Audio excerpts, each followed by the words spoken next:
అందుకే నేను అంటాను, ఒక్కసారి అక్కడి నుంచి కూడా చూసుకుంటే ఇక 2024 గురించి వారు మాట్లాడుతూ ఉన్నారు. 2024లో ఏమైందనేటువంటి విషయం మీకు, వారికి, ప్రజలకు స్పష్టత ఇవ్వాల్సినటువంటి బాధ్యత నా మీద ఉంది.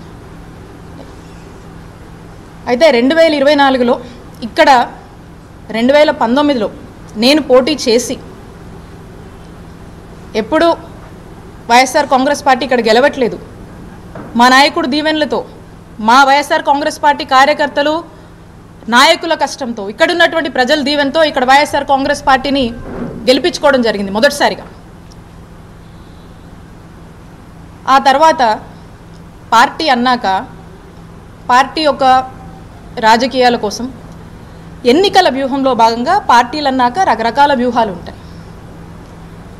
సో రకరకాల పర్మిటేషన్స్ అండ్ కాంబినేషన్స్ని పార్టీ ట్రై చేస్తుంది. ఆ చేస్తున్నప్పుడు నన్ను మా పార్టీ, మా నాయకుడు జగన్మోహన్ రెడ్డి గారు నన్ను గుంటూరు వెస్ట్ నుంచి పోటీ చేయమని ఆదేశించడం జరిగింది. క్రమశిక్షణ కలిగిన వైఎస్ఆర్ కాంగ్రెస్ పార్టీ కార్యకర్తగా నేను వారి మాటే శిరోధార్యం అనుకొని ఎదురు ఏమీ మాట్లాడకుండా నేను ఆ మాటని, ఆ ఆదేశాలని పాటించి నేను నా బాధ్యతగా నాకు ఇచ్చినటువంటి గుంటూరు వెస్ట్కి వెళ్ళి నేను పోటీ చేయడం జరిగింది. మీ అందరికీ తెలుసు గుంటూరు వెస్ట్ గురించి. ఏ రోజు గుంటూరు వెస్ట్లో వైఎస్ఆర్ కాంగ్రెస్ పార్టీ గెలవలేదు. వరుసగా మనం ఓడిపోతూ వస్తున్నాము. ఇక్కడ కూడా వరుసగా మనం ఓడిపోతూ వస్తే ఇక్కడ ఒక గెలుపు బావుటాన్ని మనం ఇక్కడ ఎగరేసాం.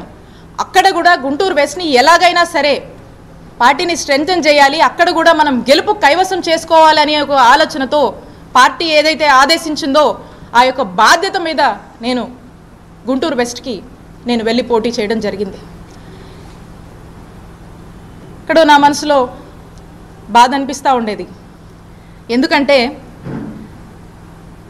మా నియోజకవర్గం చిల్లూరుపేట, ఇక్కడున్నటువంటి మా నాయకులు, ఇక్కడున్నటువంటి మా కార్యకర్తలు, ఇక్కడ నన్ను దీవించినటువంటి ప్రజల్ని, నా సొంత నియోజకవర్గాన్ని వదిలి నేను వెళ్ళాల్సి వస్తుంది అనేటువంటి బాధ నాలో ఉన్నప్పటికీ నేను మా నాయకుడు మాటే శిరోధారంగా భావించాను కాబట్టి నేను అక్కడికి వెళ్ళి పోటీ చేయడం జరిగింది.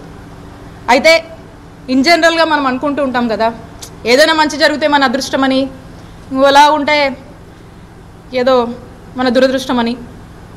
అయితే ఇక్కడ మీ అందరినీ కూడా వదిలి వెళ్ళాల్సి వచ్చినప్పుడు, మీ అందరి గురించి నేను ఆలోచించినప్పుడు, నా సొంత నియోజకవర్గం అని నా మనసుకు బాధ అనిపించినప్పుడు, ఇది నేను ఎవరిని అనట్లేదండి, నేను ఇది కేవలం నా దురదృష్టం అనుకున్నాను. నేను నా బాడ్లకు అనుకున్నా, ఏదో మిస్ఫార్చ్యూన్ అనుకున్నా.